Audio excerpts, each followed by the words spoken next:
নবীজি বলছে উম্মত দোয়া করে কখনো ক্লান্ত হইও না। দোয়া করতে করতে যা কইছি হুজুর একবারে লম্বা করে বিস্তারিত সব কইয়া লইছি আল্লাহরে। না না, আল্লাহ বলছে বান্দা বারবার বলো, বারবার বলো, বারবার বলো, বারবার বলো। তুমি বলবা যতবার আমি শুনবো ততবার, আমি শুনবো ততবার। তুমি বলতে থাকো, তুমি বলতে থাকো। ফাওয়াল্লাহি লা ইয়ামাল্লাল্লাহু হাত্তা তামাল্লু। আল্লাহর নবী বলেন, বুখারীর হাদিস, আল্লাহর কসম উম্মত তোমরা চাইতে চাইতে ক্লান্ত হয়ে পড়বা, আল্লাহ দিতে দিতে ক্লান্ত হবে না। আল্লাহ ক্লান্ত হয় না, তুমি বলতে থাকো। তাহলে সারা রাত প্রত্যেকে মসজিদে, বারান্দায়, ঘরে আপনার যেমন সুবিধা হয়, যার যেমন সুবিধা হয়, যে যেখানে যতক্ষণ কুলায় সবাইরে বরাবর করার কি দরকার? বরাবর করার কি দরকার? বয়স্ক মানুষের শরীরের সক্ষমতা আর জওয়ানের সক্ষমতা বরাবর। তাইলে তাইলে জন্য আপনাদের ছেলেরা তোমাদের কাছে বাবা অনুরোধ করছি, সবাই না বুঝলে অসুবিধা নাই, একজন যদি বুঝো তো তোমার জন্যই আমি বললাম, নিজের ফিকির করো বাবা, গুনাহ থেকে ছাড়ো বাবা। জীবনটা সুন্দর না করলে আমরা মরেই যাব, এটাই সত্য। কত কিশোর, কত নওজোয়ান বাবা কবরে চলে গেছে বাপ। তুমি নিশ্চিত তোমার এই জওয়ানি থাকবে না, তিন অবস্থা হবে, হয় তুমি বৃদ্ধ হয়ে যাইবা, নয়তো রোগ, কোনো বড় সড়ো কোনো রোগ আইসা তোমারে দুর্বল করে দিবে, আর নয়তো মৃত্যু এসে তোমারে থামাই দিবে। তুমি এক অবস্থার উপরে 30 বছর থাকবা না, তুমি এক অবস্থার উপরে 20 বছর থাকবা না বন্ধু। হয় রোগ আক্রান্ত হইয়া যাইবা, নয়তো বৃদ্ধ হইয়া যাইবা, আর নয়তো কবরে চলে যাইবা। তোমাকে ছেড়ে দিতে হবে দুনিয়া, তোমাকে এই জওয়ানি ছেড়ে দিতে হবে। এই জন্য আমি অনুরোধ করছি প্রত্যেকটা নওজোয়ান আগামীকালকে রাত্রে জাগার সিদ্ধান্ত নাও। বলো ইনশাআল্লাহ তোমার মতো করে দিনে প্রয়োজনে একটু ঘুমায় নাও, দিনের বেলা জোহরের পরে আসরের আগে একটু বিশ্রাম করে নাও, কোনো অসুবিধা নেই। রাত্রি যাতে জাগা যায়, মানে রাত্রি একটু বেশি জাগবার আশায় দিনে একটু বিশ্রাম করে নেয়। মানুষ বড় পরিশ্রম করার আগের থেকে তো প্রস্তুতি নিয়ে নেয়। সেনাবাহিনীওয়ালারা বলে আর্মি ট্রেনিং এর মধ্যে কঠিন প্রশিক্ষণ, সহজ যুদ্ধ। কঠিন প্রশিক্ষণ, যুদ্ধ সহজ। তাইলে একটু প্রস্তুতি নিয়ে রাত্রি জাগার জন্য যদি আমরা চেষ্টা করি আর বারবার দোয়া, ইস্তিগফার, কান্নাকাটি, গুনাহ মাফ চাই, আল্লাহ তাআলা ভীষণ খুশি হবে, ভীষণ খুশি হবে। পরের দিন রোজা রাখলে, রোজা তো আলহামদুলিল্লাহ প্রত্যেক আরবি চাঁদের 13, 14, 15 আল্লাহ নবী সাল্লাল্লাহু আলাইহি সাল্লাম রোজা রাখতেন। এই আজকে বৃহস্পতি, শুক্র, শনি, আলহামদুলিল্লাহ আমরা আজকে রোজা রাখছি। আগামীকাল পরশু আমাদের রোজা রাখার, বাসার বিবি বাচ্চা ওরাও রোজা রাখছে, এই জন্য মাদ্রাসার ছাত্র উস্তাদরা রোজা রাখছে। তো এটা আমরা শুরু করে দিছি আলহামদুলিল্লাহ। এই জন্য বললাম রোজা রাখার চেষ্টা করলে, মাহে রমজান আমাদের সামনে, আল্লাহ তাআলা বড় বেশি মহব্বত করে বলছে বান্দা রমজান কদর করলে আমি ওয়াদা দিলাম 1 মাসে আমি তোমাদেরকে মুত্তাকি বানিয়ে জান্নাতি বানিয়ে দেব। জান্নাতি বান্দা আমি জান্নাত দিতে চাই, বান্দা আমি জান্নাত দিতে চাই। আল্লাহ তাআলা কোরআনে কতভাবে বলছে, কতভাবে যে আমার বান্দা আমি জান্নাত দিতে চাই, তুমি নেও বান্দা। ওয়াসারিউ ইলা মাগফিরাতিন মির রাব্বিকুম ওয়া জান্নাতিন। আল্লাহ বলে আমার বান্দা জলদি আসো, আমার থেকে মাগফিরাত নাও এবং আমার জান্নাত নাও। ধরো বান্দা ধরো, আমি দিতে যাচ্ছি তোমাকে। আল্লাহর নবী সাল্লাল্লাহু আলাইহি সাল্লাম বলছে হাসরের ময়দানে আল্লাহ জাহান্নামে ফেলে দেওয়ার পরেও ফেরেশতাকে আবার বলবে, ফেরেশতারা আখরিজু মিনান নার মান কানা ফি কলবিহি মিসকাল হাববাতিন মিন খারদালিন মিন ঈমান। আল্লাহ বলবে ফেরেশতারা এই যে জাহান্নামে যাদেরকে ফেলছো ওদের ভিতরে আবার তালাশ করো, যদি আমার এমন একজন বান্দাও পাও যার দিলের মধ্যে 1 বিন্দু সরিষার দানা পরিমাণ ঈমান বাকি আছে, তো তাকেও জাহান্নাম থেকে তুলে আমার জান্নাতে দিয়ে। কি পরিমাণ আল্লাহ পাক জান্নাত দিতে চায়। আমরা হাদিসে পড়ছি আল্লাহর নবী সাল্লাল্লাহু আলাইহি সাল্লাম বলেন 2 ব্যক্তিকে আল্লাহ তাআলা জাহান্নাম থেকে উঠাবে, জাহান্নাম থেকে তুলে আনবে। তুলে আইনা মাঝখানে জান্নাত এবং জাহান্নামের মাঝখানে খালি জায়গায় রাখবে। রাখবার পরে মানে বসাইবার পরে, একবারে হাদিসে বসাইবার পরে আল্লাহ আবার বলবে ওই 2 জনকে, যাও জাহান্নামে আবার ঝাঁপ দাও, মানে আবার যাও জাহান্নামে যাও। একজন এক দৌড়ে জাহান্নামের দিকে যাই, এই জাহান্নামে ঝাঁপ দিব। আর আরেকজন আস্তে আস্তে হাইটা হাইটা 2 কদম হাঁটে আর পিছন দিকে আবার তাকায়, আবার 2 কদম হাঁটে পিছন দিকে তাকায়, এইভাবে একটু একটু করে হাইটা হাইটা জাহান্নামে গিয়া পড়বে। তা আল্লাহ তাআলা আবার 2 জনকে উঠাবে। এই 2 জনকে উঠাইয়া প্রথম জনরে বলবে, তুমি এরকম দোদ দিয়া জাহান্নামে পড়ে গেলা কেন? সে বলবে, মাওলা, জীবন ভর আমি আপনার নাফরমানি করেছি, আপনার কথা মানি নাই বলেই তো আমি জাহান্নামী হয়েছি। আজ যখন আপনি আমারে জাহান্নাম থেকে তুলে ওই মাঝামাঝি জায়গাতে রাখছেন, রাইকা আবার যখন কইছেন জাহান্নামে যাইতে, পড়তে, লাফ দিতে, এটাও তো আপনার একটা হুকুম। চিন্তা করছি জীবনে কোনো হুকুম না মাই নেই তো জাহান্নামী হইলাম, তা আজকে একটা হুকুম মানিয়া, এই জন্য আপনার হুকুম মানার জন্য জাহান্নামে গিয়ে লাফ দিলাম। আল্লাহ বলেন, আমিও তোকে মাফ করে দিলাম, যা জান্নাতে। এইবার আল্লাহ তাআলা বলবে দ্বিতীয় জনকে, তুমি এরকম করলা কেন?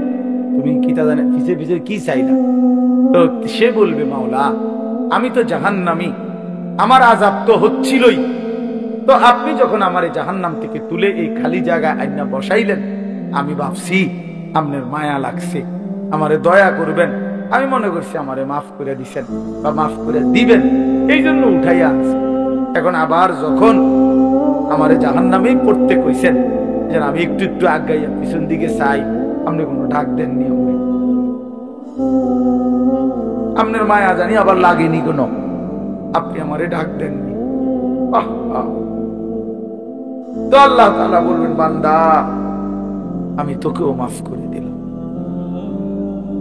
যা তুইও আমার জান্নাতে যা। এইভাবে আল্লাহ তাআলা বান্দাকে মাফ করতে চায়। বাপ, এই জন্য এই চাচা কি সুন্দর কথা বলছে, দেখছো? আর কি করতে, এটা কিন্তু দিলের কথা। আর কি করতে হবে? প্রিয় নওজোয়ান, আমরা মুসলমান, আমরা মুমিন, আমাদেরকে আল্লাহ জান্নাত দিতে চায়, মাফ করতে চায়, জাহান্নাম দিতে চায়।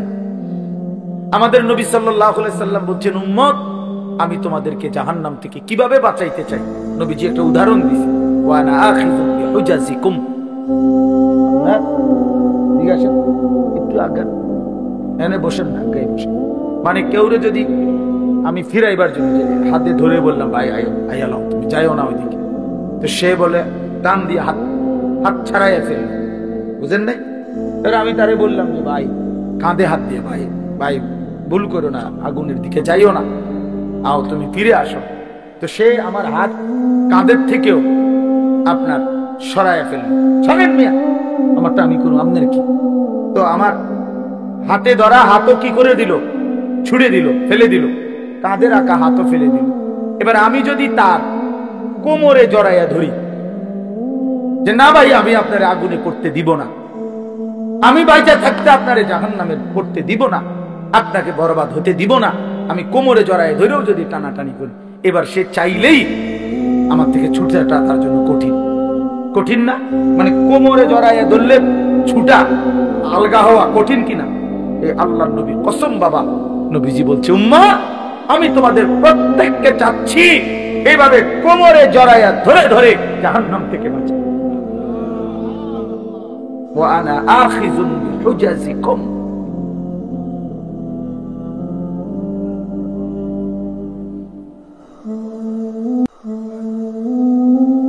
ওয়া আনা আখিযুন বিহুজাজিকুম। আমি তোমাদেরকে কোমরে ধরে ধরে আমার এক এক উম্মতকে জাহান্নাম থেকে বাঁচাইতে চাইছি।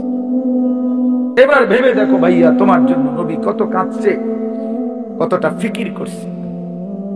দুয়ারে দুয়ারে দুয়ারে দুয়ারে, দাঁড়ে দাঁড়ে নবী উম্মতের কাছে গেছে, কত আঘাত দিছে, কত বেইজ্জতি করছে, কত অপমান করছে।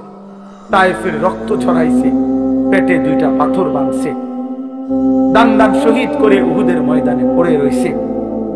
হ্যাঁ, সারা রাত চোখের পানি ফেলছে। আর দিনের বেলা দুয়ারে দুয়ারে, হাটে ঘাটে, মাঠে বাজারে, সর্বত্র নবীজি মানুষকে আল্লাহর দিকে ডাকছে কিনা?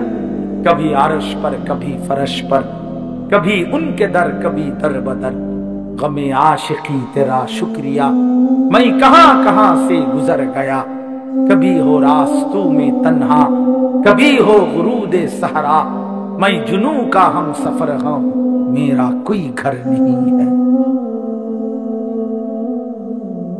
নবী যেন এটা বলতেন, কখনো উপরে কখনো নিচে, কখনো অন্যের দ্বারে কখনো দুয়ারে দুয়ারে। আল্লাহর রাস্তায় প্রতিটা দুঃখ বেদনা, প্রতিটা আঘাত, মাওলা তোমার শুকরিয়া, তোমার জন্যই সয়েছি। গমে আশিকি তেরা শুকরিয়া কাহা সে গুজর গয়া, তবুও আমি কই থেকে কই চলে গেছি, কোত্থেকে কই ফেরি করছি।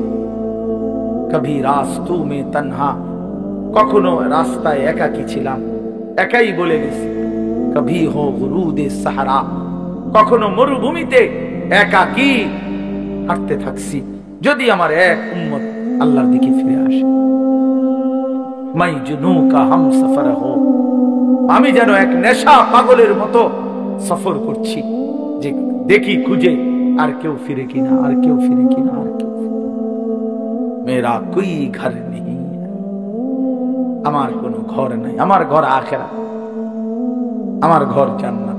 আল্লাহ তাআলা আমাদের সবাইকে তৌফিক দান করেন। এজন্য ইনশাআল্লাহ রমজানকে কদর করব তো ভাইয়া। ছেলেরা বাপ নামাজ পড়ো, আল্লাহকে ডাকো বাপ, আল্লাহকে। তোমারও হায়াত একদিন শেষ হবে, আমারও হায়াত একদিন শেষ হয়ে যাবে।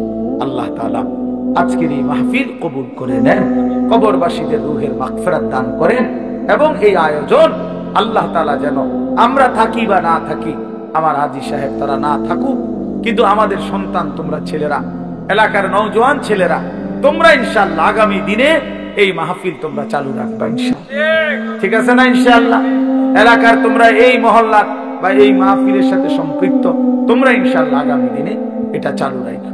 আল্লাহ সবাইকে তৌফিক দেন। আলহামদুলিল্লাহ রাব্বিল আলামিন। আল্লাহুম্মা আনতাস সালাম ওয়া মিনকাস সালাম, তাবারাকতা ইয়া যাল জালালি ওয়াল ইকরাম।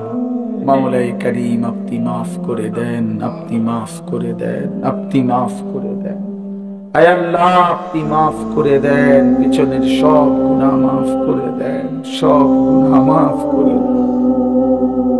আয় মাওলা মাফ করে দেন, মাফ করে দেন, মাফ করে দেন। রাত অনেক গভীর, মাওলা মাফ করে দেন। চারিদিকে আপনার কত বান্দা ঘুমিয়ে গেছে, আমরা অল্প কয়েকজন ঘুমাই নাই। আয় মাওলা আপনি মাফ করে দেন। আল্লাহ আমাদের গুনাহ অনেক বেশি মাওলা, এজন্য ঘুম যেতেই ভয় হয়, চোখ বন্ধ করতেই ভয় হয়।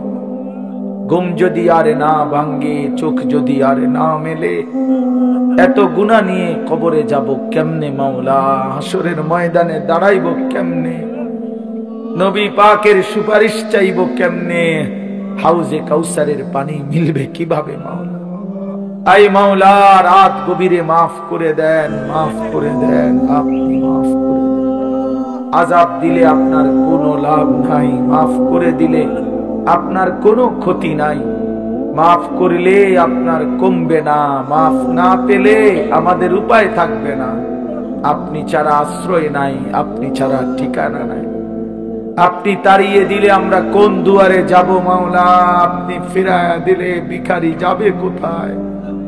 আমরা যে আপনারই গোলাম, ভুল করেছি তো আপনার কাছেই করেছি, এখন আপনার কাছেই ফিরে এসেছি মাওলা। রাত গভীরে তওবা করলাম, আপনি মাফ করে দেন, আপনি মাফ করে দেন, আপনি মাফ করে দেন, আপনি মাফ করে দেন। হাসবুনাল্লাহু ওয়া নি'মাল ওয়াকিল, নি'মাল মাওলা ওয়া নি'মান নাসির। লা ইলাহা ইল্লা আনতা সুবহানাকা ইন্নী কুনতু মিনাজ জালিমিন, ইন্নী কুনতু মিনাজ জালিমিন। রব্বানা যালামনা আনফুসানা ওয়া ইন লাম তাগফির লানা ওয়া তারহামনা লানাকুনান্না মিনাল খাসিরিন। রব্বানা আতিনা ফিদ দুনিয়া হাসানা ওয়া ফিল আখিরাতি হাসানা ওয়া কিনা আযাবান নার। রব্বিরহামহুমা কামা রব্বায়ানি সগীরা।